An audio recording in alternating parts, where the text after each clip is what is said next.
Here we are at Landejau. I was close. Laudejá. Laudejau. How can you get such words that look so different and sound so great?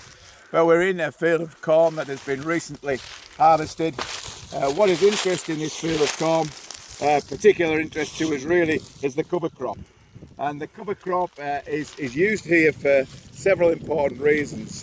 It enables a 40-day start in terms of where we are in grazing. So if this hadn't been undersown as a companion crop, we would have sown it now and then it will be 40 days and then it will be grazable. This will be grazable in about 10 days.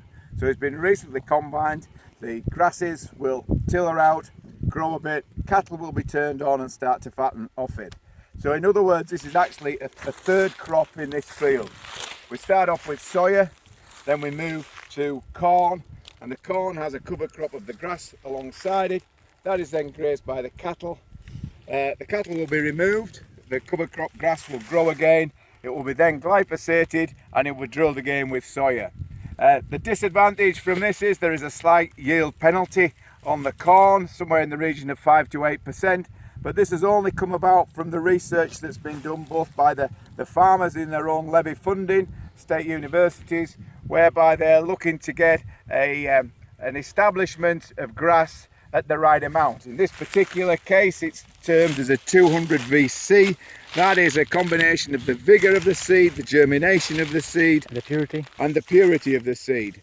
And that gets the right amount that's there. This particular stand will have been done with 4 kilograms of seed a hectare. So it's a light seed rate from what we would perceive in the UK, but this will blossom out and give sufficient grazing for the cattle to be on.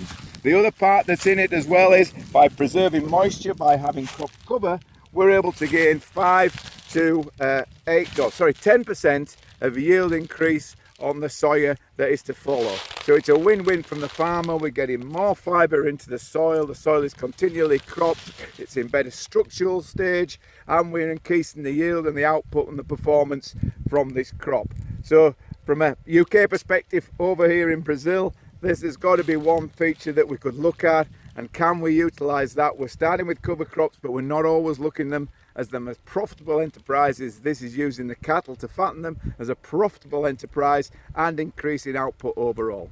And this is Bonito, Mato Grosso do Sul state, is close to the border of Brazil and Paraguay.